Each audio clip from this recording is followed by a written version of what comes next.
because I hate Airbnb, and as a host, somebody that has the opportunity to potentially make money, but I have good reason. They blacklisted me, right? So of course I hate them. I can't do anything with them. They're of no use to me whatsoever. And we can show that screenshot from yesterday's post in the VRBO page. This was, an original poster saying, I could really use some help. I received this email from Airbnb today. I have over 20 listings. I'm a super host, and this came out of nowhere. Once Airbnb makes up their mind that you're gone, I have not seen very many recovery stories through those threads. It's like a snowball's chance in hell that Airbnb is going to change their mind. They definitely weren't. I could do nothing to change their mind for me either. And it was the same reason. We have an important update to share with you about your account. We removed your account because one or more of your recent reservations appear to be a party risk. This is obviously coming now as a new thing because they've outlawed parties, right? So if you're not allowed to basically go in and expect to be able to party. And so just because your guest books and wants to have a party, your whole business is essentially threatened. Imagine having 20 listings. This person goes on to say, I've contacted Airbnb 5 times today and they keep saying a dedicated team will get back to me. They blocked my account, canceled all my bookings over all their properties, all 20 properties, all their bookings canceled. Update, I received an email saying that they cannot help me any further. They haven't even called me or spoken to me about anything, just that no more support will be offered. I look at that and go, damn. So coming into this marketplace, right? How do we look at this and not think to ourselves, this is a bad time to get into Airbnb, right? This is a bad time to get into the short-term rental space. Now, I know some obvious answers. I'd love to hear your perspective because there are obvious answers, but I think that's what this video is all about is sort of addressing the hate factor towards Airbnb, addressing the fear, uncertainty, and doubt around the industry as a whole right now. And it was interesting because as I was sort of looking into this video and just keeping up with some of the data points, it looks like the short-term rental days booked and experiences booked percentages are actually up almost 20% this year. But is it a matter of saturation that's become somewhat of the problem? Are individual homes bookings down? Mine wasn't. I wished I had gotten some of my vacancies filled over the summer while I was offering this property to people.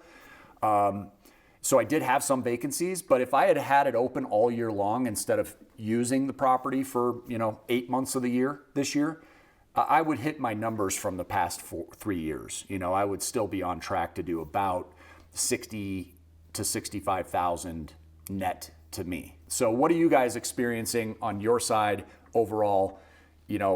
Is now a terrible time for people to even be considering getting into the space of short-term rentals?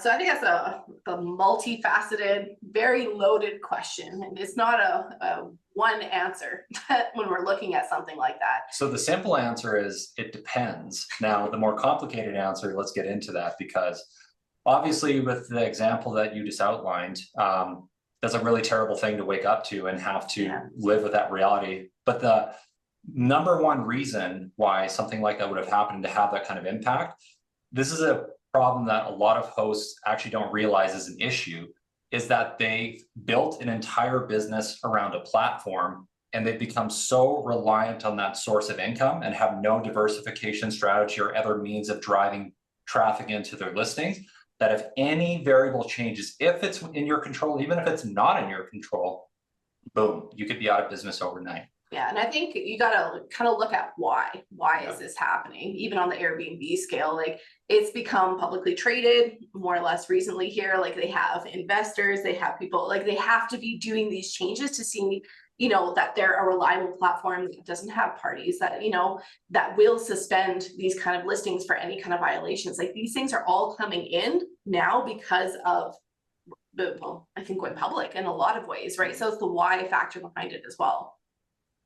So they're looking to protect their image by making some of these adjustments and trying to keep out the riffraff.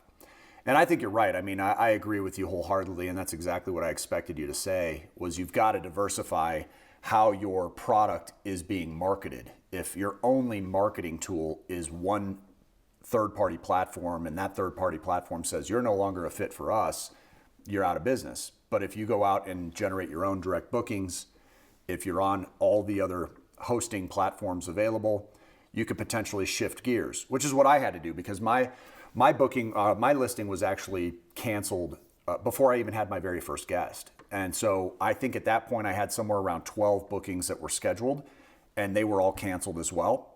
And it was devastating at the time. I remember I was actually driving to this property from Denver, from my place in Denver, and I was at a stoplight and I was reading my emails, and I got this email from Airbnb, and I was just thinking to myself, what the, I'm screwed now.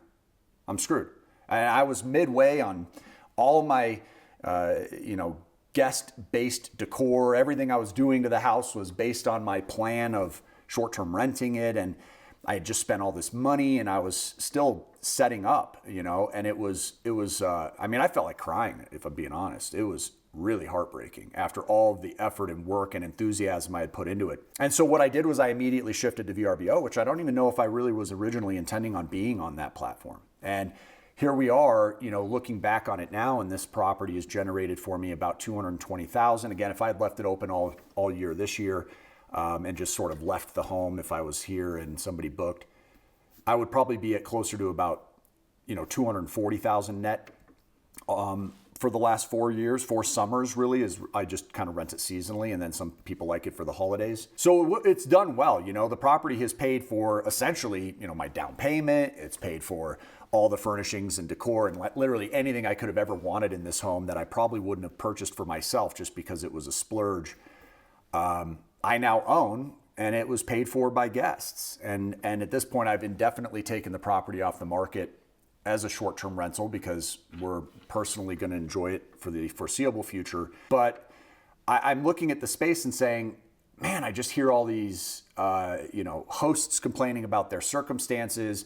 I'm seeing the news. I'm seeing other influencers talking about, the Airbnb bust situation. And I really just wanted to come to you guys, since we've been working alongside you for the last 3 years now and have had a tremendous amount of success. You guys are, kind of the pinnacle of what I think the arbitrage market looks like. And I just can't help but sort of thinking to myself, man, what an amazing model you guys have developed, because it seems like the safer approach to go if you want to get into this business. And just for those that are joining the video now, to give a brief explanation, Michael and Katrina have been friends of the channel for a while, and they've sort of pioneered this idea or concept where you can partner with homeowners that have either gotten exhausted by being long-term landlords, or they've acquired a new property that they want to generate revenues with, and they don't necessarily want to be the ones that are doing all the day-to-day hard work. And I use hard work loosely because it's actually quite easy. Even though, I've self-managed this property and it generally requires work every day, most of the days that I put in work on this, it's 5 minutes or less. It's automated messages, it's copy and paste templates, it's stuff that I've built over the first couple of years that I can just reuse over and over with every guest. And I very rarely even have to be on the phone talking with somebody. I'm usually doing everything remotely. I've lived out of the state for the majority of the time I've rented this house out to people. So it's not hard work, but it is daily work. And so they don't want to necessarily be as proactive or involved. So you guys then partner with that homeowner and you sort of take on the management role. And you'll do some form of a profit share where you guys are able to split essentially what's left after costs of the home are involved. And the management or the maintenance of the property falls on the homeowner. The mortgage payment falls on the homeowner. Essentially, I would consider most of the risk to be on the homeowner's shoulders because, barring any terms of your agreement, you guys it's a lot easier to get up and walk away from something than it would be if it were a home that you had a loan for that you owed the bank. And so tell us a little bit about what I'm missing on that. Is there anything that you guys want to clear up on that in terms of the concept of what you guys teach other people to do? Yeah, and I think you've touched on a lot of what our partnership model is, how it kind of came to be. And I think a big thing, so right now when we're filming this video, we have 65 plus listings where we're at. Man, that's crazy. So you guys are still growing since we spoke last. You guys are killing it. It's actually, and speaking, of kind of the negativity around Airbnb short-term rentals, it's getting a lot of flack, and it's multi-layered of why it's coming, right? It's definitely a headline grabber. There's a lot of people, it's a scapegoat in a lot of ways. We can kind of dig into that, but the opportunity is 100% there, and we are busier than ever. As like we're at 65 plus, we have 8 properties currently on the go. A lot of luxury properties coming online, even in our own space. A lot of single family homes, what you just described, you're, back at your house and it's, a single family home, like that's where we're kind of growing and expanding. And there's a lot of reasons why, and we're doing partnerships right now. So kind of explaining the partnership model, like it's exactly what you just said. Like, we do not own the property. Yeah, so effectively what we do is we partner with the homeowner. So rather than us going and getting a mortgage from a bank and then having to make that monthly commitment on a monthly basis, we simply go to an owner and say, hey, listen, rather than you renting this as a long-term rental, what if we could help you earn more monthly income by utilizing the asset in a different way? So we help them turn it into a short-term rental. We run everything full service. So we handle cleaning, maintenance, coordination with guests, calendar, pricing, literally you name it. So our thing is we like to make the opportunity as passive for the homeowner, but also as profitable as possible. Okay. So this is where the opportunity lies, because right now interest rates are at the highest that they've ever been. People are trying to pay off their mortgages. Well, highest in like the last 20 years. Yeah. Ever been the last 20 years. Yeah. Yeah. And a lot of investors and homeowners can't pay their mortgage at current long-term rental rates. So this is where the opportunity lies of, partnering with us, where they can garner that higher income and have their place taken care of, cleaned, maintenance done, having the right vetting process, everything that comes along with short-term rentals and the flexibility around it, and having that higher income and being taken care of. And that's why we're booming right now. And they do pay for everything, but the short-term rental pays for all of those additional costs that would come through that as well. Exactly. So the homeowner is paying for the decor and for the furnishings, for any amenities. So you guys don't even necessarily have to work that into your own budgets, but it might be factored in terms of the negotiation, because truly anything is possible, right? In terms of the agreement you make. There's no set standard. It doesn't have to be 50-50 split. If you find a great opportunity, you might be willing to take a little less than you would normally take. If it's more work and harder on the homeowner to do it themselves, you might take a bigger percentage than you might normally take. So you guys have you teach a lot of flexibility in terms of the negotiation process, which I think is awesome too. Man, I had an epiphany while you were saying that, Katrina, though.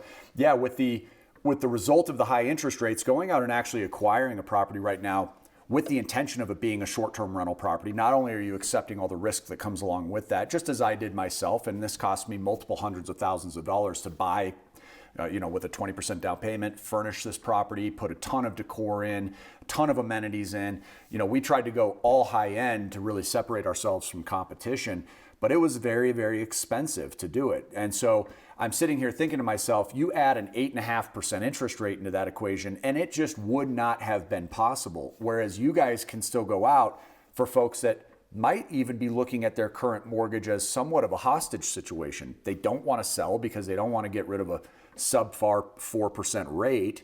And so they're going to potentially hold on to that forever, but they don't necessarily want to be involved in the hosting or landlording space. That was never their game plan. And so here they are holding on to a property that they'd love for it to produce an income for them, because maybe they want to move and get into a different location, or maybe they have to move. And so you guys offer a solution that I think is really unique.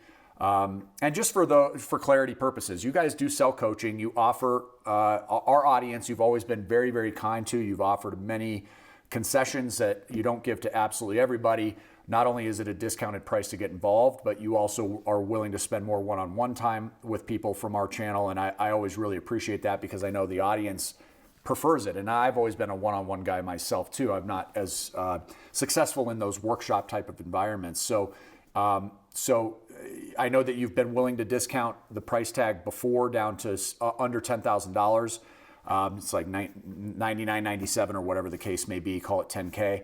And so I know that's a big discount from what you do charge, and we obviously are very grateful for that, but I just want to get that out there for people that are listening, that is available. If you guys are looking at this video and saying, I've either always wanted to be inside the short-term rental space, but I feel anxious about it for whatever reason, or I'm already in the short-term rental space in whatever capacity, you want additional support, and you want another unique angle, where I think you are mitigating as much risk as possible, which is always a huge focus on this channel, is to how can we be as aggressive but conservative as possible.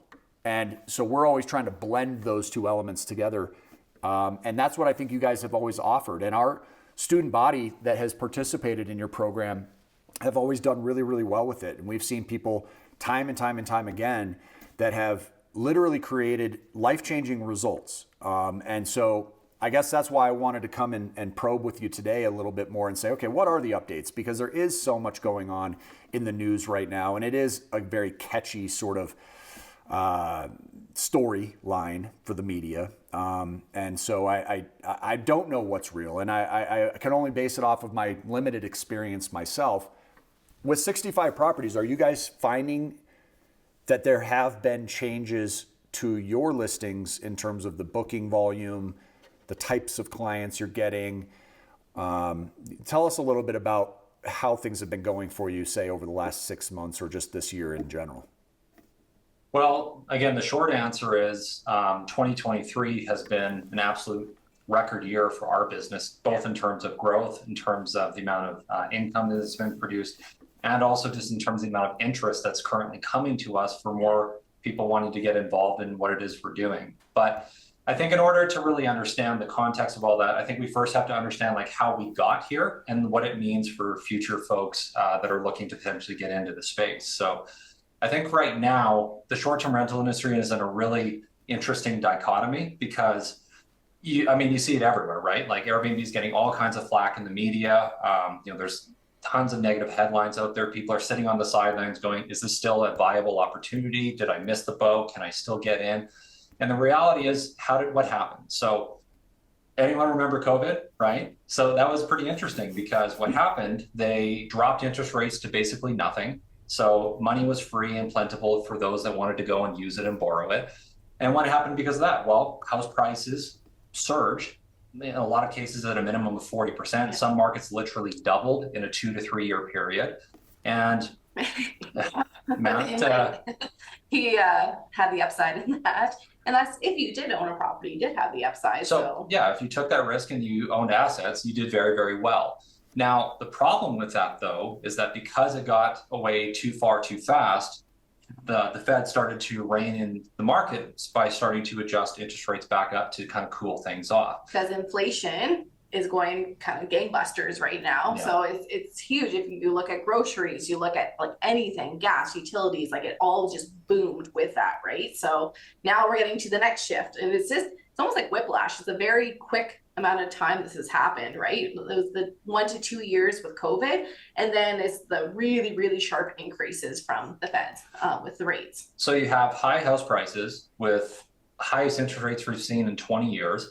So for those that weren't able to participate in that growth over the last 2-3 years, a lot of younger people in particular have effectively been priced out of the market. And because wages have not kept up with inflation, you see all these headlines of, young people have no hope of ever owning a home, or they've given up altogether on owning a home altogether, and they're effectively locked into being a renter for the rest of their lives.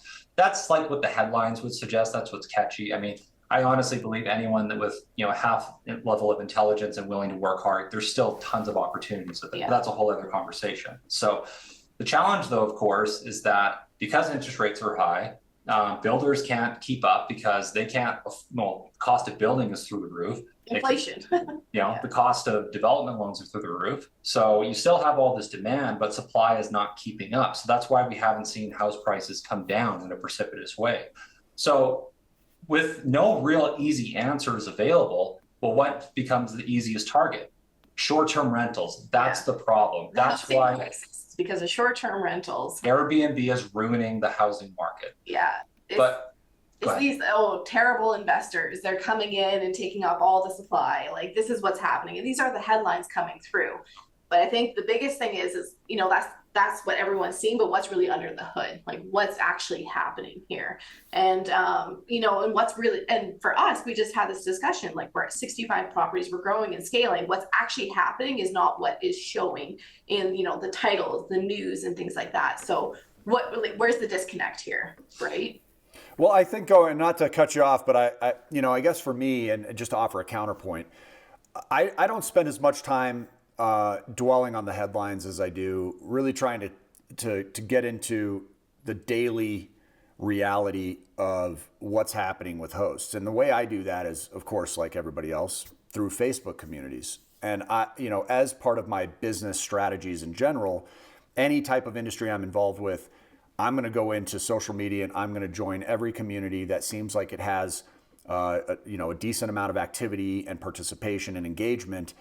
And so on the biggest short-term rental Facebook community pages, you do see firsthand that there is a problem with some of the hosts. Now, I don't know what that percentage is. Obviously, most people like myself are purely there to learn and to absorb information, and we're not as active in posting. And so a lot of people may not say anything. They're just there reading. And some of them might be doing really well and agree or disagree with the poster. Some people might be doing really poorly and not say anything either. And so I guess I'm just sort of curious how it's breaking down into individuals. And so going into that for you guys personally, because you can obviously speak to your own business model and what you've created so far. And you've done so using what I would have recommended to people and have for the last 3 years since finding out about you guys, which I found you on Facebook, right? So going back to what we were saying earlier, social media can be very powerful.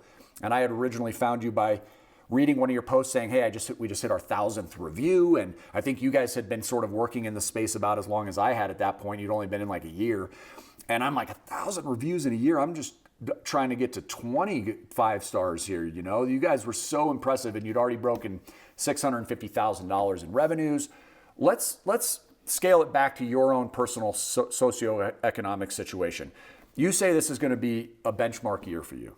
Do you mind telling the audience what you anticipate you're going to earn by year's end in total based on the 65 properties? And this isn't including any other income streams that might be associated with your business of short-term rentals, because I know, of course, you sell your coaching and so forth. So what are you going to earn just on the 65 in terms of an adjusted gross profit? This is after everybody's paid, cleaners and so forth. Well, so last year, our business, we turned over about 3.3 million. This year, we're going to be closer to about 5 million, just in terms of Good Lord. rate. Yeah.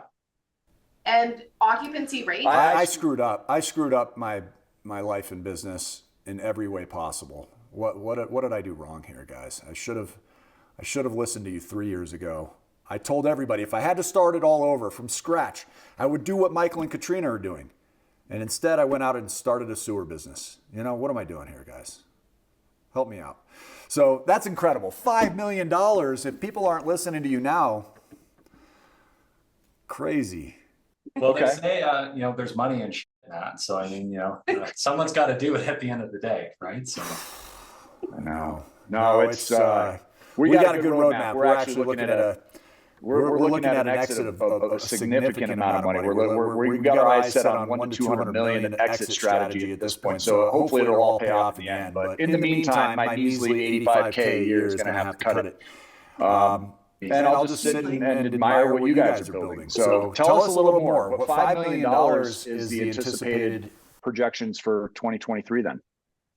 Yeah, so let's just kind of let's dive into that, and then let's circle back to your comment about conversations you're seeing in Facebook groups and experiences from other hosts. So really, how we got to where we're at was because we've always had a strategy, we've always had a plan, we've always had a real focus on how can we differentiate ourselves, how can we bring value to the marketplace, and create a unique experience that other people are not willing or not able to offer at scale, right? So I think just to interject on there, during 2020, 2021, it was a boom everywhere. And that includes Airbnbs and short-term rentals. So it was this huge onslaught of everyone coming into the space as well.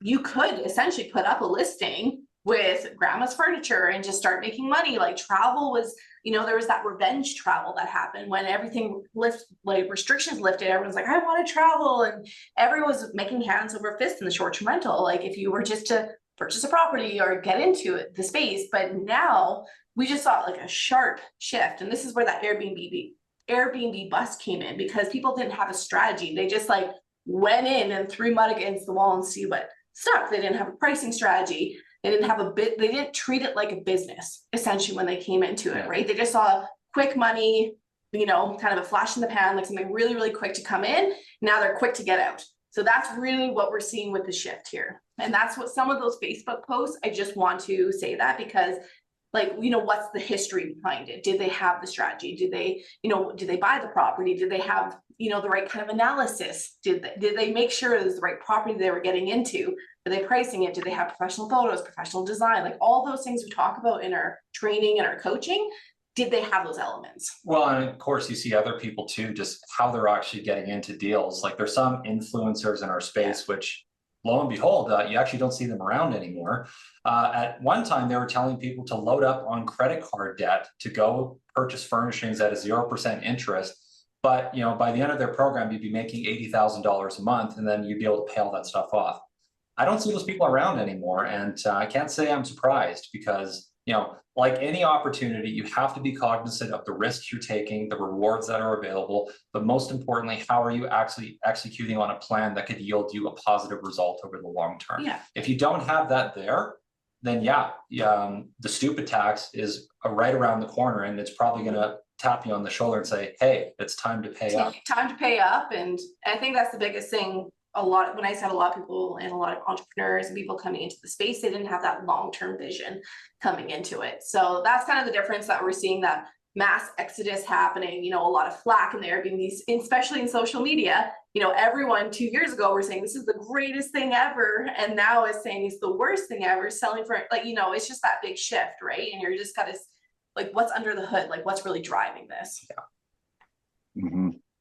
Well, there's obviously money to be made in it. And I think you're right. And maybe that's why I didn't necessarily see the dramatic fluctuation myself as things started to saturate. And also discretionary spending is having to be addressed as well, because there just isn't a lot of extra money for people to do travel like they were before as well. And so, but again, if you look at the data and it suggests that nights booked are up. So, you know, maybe that's all fake. I don't know. At the end of the day, I think it does depend on, you can't just go out and put any old property on the market. It can't just be, oh, this landlord's willing or this homeowner's willing to work with me. Yeah. And I can partner with them.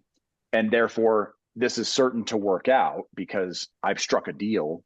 It also has to be contingent upon the location and our property being very unique here in terms of the space and the views and the proximity to town and the amenities that are offered. It is one of a kind. And so I think people are very experience oriented as they're booking short-term rentals a lot of the time. And so maybe you're looking for a property and it's designed to be a really great, you know, corporate rental, and you're targeting a specific industry for that. And it doesn't necessarily have to have what my property offers, which is more of the experience. But you have to have that game plan clear on the front end. And it can't just be, I'm willing to take any old deal that comes along. But I do think that as long as somebody has a proper roadmap and with proper guidance, you know, there is so much value behind what you guys bring to the table. And it really is truly one of the single best business models still to date, after 3 full years of knowing you guys and seeing what you've accomplished and obviously hearing your results now. For people that want to get more information, are you guys still offering an initial conversation to at least vet them and decide, hey, is this actually a fit for you? Yes, and that's what's really, really important.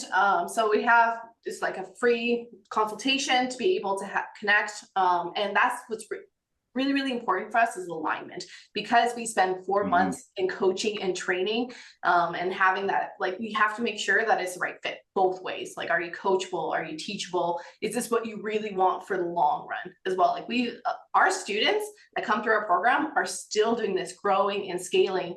And, you know, they're not in here just to make that quick money. They can make money fast, don't get me wrong, but they're in it for the long term as well to really create right. business. So we have to have that direct conversation to make sure our goals are aligned. And I think that's great. And so normally what we've done in the past is we just send out an email address. We put it up on the screen here. You guys can email Michael and Katrina. They can get your intake form filled out and obviously set up what I would be sort of a pre-qualification conversation to determine if it's a fit between the two of you. I did recently see that you guys are Even putting a guarantee of your first property within 4 months or something like that, I think was a recent post. But I see the success, and it does have to be long-term. And there really are two categories. I had mentioned that to you guys before we filmed. I look at sort of that passive opportunity collection of ideas versus proactive collection of ideas. And I think it's important to diversify. I would consider an 8 to 5 or a normal day job to be a proactive form of revenue. No different than if you wanted to go out and build a short-term rental property management business like this. And so you have to be really committed to that, just like you're committed to waking up and getting to work when you're supposed to and doing your tasks throughout the day. This is exactly the same thing. You cannot sit back and do nothing and expect it to grow. So that means it's not for everybody. If you're not the type of person that is ready for a commitment of time, then don't expect this to be a good fit for you, period. If you're somebody that is just looking for those passive opportunities, then we have those here on the channel too. I'm the type of person that believes very firmly you're going to have to do both. You have to do both. And if a day job is all you want to be doing for the proactive side, so be it. There's nothing wrong with that. I personally, if I were stuck working for somebody else, it would be, I would have a hard time sleeping at night until I had put in enough hours after the 8 I was committed to for a full-time job to build my way out of having to work for someone else, having to make them wealthy, having to work by their rules. I would never, ever allow that to be the case in my life for any longer than necessary. But for some people, that's fine. That's what they want. They like the structure of that. But this is what that is. This is, in my opinion, a replacement to that. But the transition period will take time. It might be years, not months. It certainly isn't going to be weeks. And so as you start to build this, it can eventually replace your current income. And take it from Michael and Katrina, $5 million upside potential so far, absolutely astounding. And so in order to, guys, get a little more information to see if it's right for you, to learn about those timelines, to see exactly how that blueprint would work, you can email strwealth@vipfinancialeducation.com. That's strwealth@vipfinancialeducation.com. Make sure you put your first name, your last name, and your contact phone number in that email address as well. It's very important that you provide your contact information there. So yeah, guys, I mean, I think this is really kind of the crux of this, is that there is still opportunity. That it does depend on your strategy. You can't be willy-nilly about this. You cannot go into this, like you said, Katrina, just sort of throwing mud against the wall. This is not the Wild West of the short-term rental industry anymore. This is very much the people that have a real structured game plan are going to be the ones that survive, and the people that don't are going to absolutely feel some pain and probably exit the industry, never to look back. I can't imagine people who have suffered through a bad experience with short-term rentals ever reconsidering it again, even if it skyrockets like it did back in 2020, which was a total anomaly. That's not even a normal market. For anybody to come in to 2024 and beyond expecting it to be like 2020 still is kidding themselves.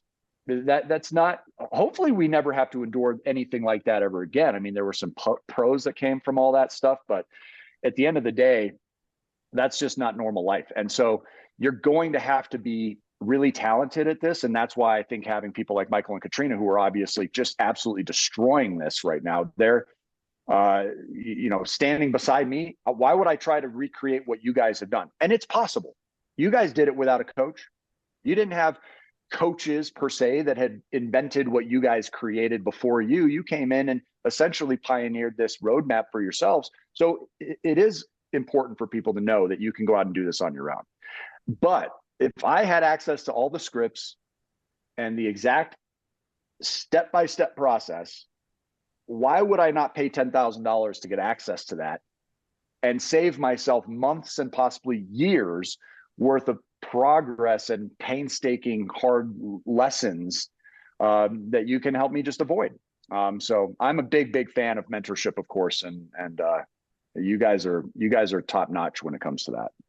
Well, I think you hit on a number of important points, and what it really boils down to, if someone's watching this video right now and still sticking around to this point, which we give those person a lot of credit. Having said all that, you're either going to pay the time, which could involve a lot of pain, a lot of heartache, a lot of pitfalls, unneeded, expensive lessons just because of sheer ignorance, or you can pay the money, right? That's what it really boils down to. And that's that shortcuts, and to make sure you're as profitable as you can off the get-go is huge. And you're right, like honestly, there wasn't mentors in the space when we started. We had to pioneer the pricing strategy, our even our agreements, our contracts, like everything, like the templates that we had, we pioneered ourselves to work within the business because of the mistakes we've made, right? Like that's where it's like been creative out of. So that's anyone plugging into that is just going to go quick. And we've seen that time and time again with all of our students and the successes they've had. And they're able to grow and scale, find those right properties that are profitable off the get-go and mitigating the risk behind it. Like our students are getting into deals with no money down. They're not purchasing properties. They're able to sign a piece of paper and start managing a property and being profitable month one. That's incredible. And especially in this kind of market that we're at, not having to pay for any furnishings, mortgage, lease, like that's what we're coaching and training on. And that's what we do in our business. Yeah. Because I mean, take the headline, take negativity aside. As of today, the short-term rental industry is $100 billion+ a year industry. Okay. Crazy. That's a pretty big pie that can go around for a lot of people. Okay. By the year 2030, which is only 7 years away, it is going to be about $250 billion a year industry, so $250 billion. So the industry is projected to double in size. So put all the negativity away. Can you make a case, is Airbnb still going to be around by then? It could be anyone's guess, right? But the backdrop behind all of this is this industry is not going anywhere. If it is still going to grow, it is still going to accelerate. The question is, how do you take advantage of the opportunities that are right in front of you? How do you have a plan and strategy to capitalize on that opportunity? And most importantly, where can you go to find it so that you can learn what you need to learn now, as opposed to finding out later or just missing the opportunity altogether? So that's why we exist. I love it. Well, there's obviously a lot more to cover. I'm excited to bring you guys back on for some follow-up episodes, and we can dive deeper into this, because I think now is a really important time to do it. And you're right. I mean, to expect that this industry is going to go anywhere is ridiculous. I mean, that would be like saying travel is going away. And while this might be a trickier time, just as it is for anybody in the real estate industry, right? Anybody that's a real estate agent at this point, a mortgage lender, to suggest that those industries are going away would be equally ridiculous. So it's going to be the strong who survive, and those that do and come out through the other end, through the volatility of an industry like this, they are unstoppable in most cases. And there are people now, I know real estate agents that are still crushing it while it seems like the sky is falling for most. So it really is all about having the tools to understand how to be the best in order to find the right properties and the right product to market. But this is, in my opinion, one of the single best work from home opportunities that exists. You can do it from anywhere you live. You can run remotely. My property here, like I said, I wasn't even in the state a lot of the time that I was offering it. One last question for you. So let's just say somewhere in the $225,000 point of money out of pocket for me to have this property producing for me about what I've generated over the last 4 years. Okay. So it's been basically a wash, but I get the down payment so that equity position, but it came with a $480,000 loan too, right? So I had to put 120 in and $480,000 loan. If I were to just have taken that 225 grand and invest 10K into your coaching, and then take the 210 left over and have that available to build a portfolio of properties, how many properties do you think I could have grown to with that money? Well, I mean, what I could comment is I can just speak from our own experience, because when we first started our business, well, like some people watching this video, we didn't have a lot in the way of disposable resources to get it going. Like we have full 9-to-5 jobs, or 8-to-5, as you're saying. Yeah. When we started, and yeah. So we started our business off a $20,000 line of credit. Yeah. So, and that's, by the way, that is all the capital we had ever personally invested in our company. And now since we began, we've now turned over almost $10 million since we've started. So that is insane. So at 10 times the investment of what we put in, the answer is probably a lot more than what we've been able to take it to. Yeah. Man, so yeah, so all I really needed was 10,000 for your coaching and 20,000 to bypass all the hoops, hurdles, and challenges that you guys have gone through, because you would have just taught me how to avoid them. And then 20K, so $30,000 would have gotten me really well off the ground, which is pretty hard to compare to most businesses. You know, as a comparison, I think since we spoke, man, earlier this year, I guess it would have been, I think I've got about $1 million total right now into the sewer business. So just for comparison's sake, it's a very inexpensive business to be able to put 30,000 into something and have the potential of multi-7 figures per year. That's extremely unusual. And it just goes back to what I say over and over. And I can't even count how many people at this point that, yeah, if it was all over and I was starting from scratch, this would be where I would be going, is directly to you guys. So unfortunately I don't have time. So it's not going to happen. Well, from what I've gleaned from this conversation, it seems like you're still the lights are still on behind you. So I think, you're doing okay. You're doing okay. Yeah, still food with the meals. Well, I appreciate you guys always coming on. We'll pick up with, I've got a couple other topics I want to discuss with you here soon. So let's get another date on the calendar, but thank you as always for coming in and sharing, updates with us and where you're at and what you can offer for our viewers. One last time, guys, on that email address, shoot your first, last name, and phone number to strwealth@vipfinancialeducation.com. And Michael and Katrina will have you fill out a bit of an intake form if I'm not wrong. And then you guys can have a conversation as to whether or not this is an opportunity that might work for you. They are offering our audience exclusively a discount up to 5 new participants only. The first 5 people that get in are going to come in at the discounted rate of $99.97. So that's a tremendous savings on your part to participate in that 4 months. And you'll also get exclusive access to Michael and Katrina, where you guys get one-on-one guidance and are able to be shown exactly how to do this the right way, and the right way from the very beginning. So I think this is a really powerful opportunity. I do, again, always appreciate you guys. You've been you've held up your end of the bargain. Let's just put it that way for the last 3 years. And you never really know when you find somebody and you want to invite them onto the channel, how it will all unfold. But 3 years later, it's safe to say that, proof's in the pudding. So thanks so much.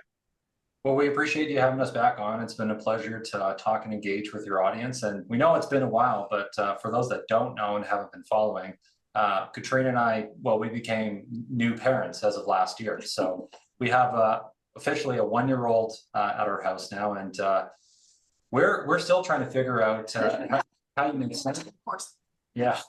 If anyone has some coaching around it, please reach out. But we appreciate the conversation, and just having a honestly transparent conversation about what's actually happening. It's always fun. It's always nice to be able to connect with you.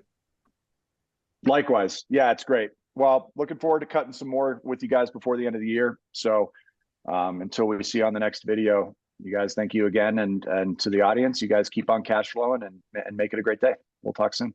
Bye-bye.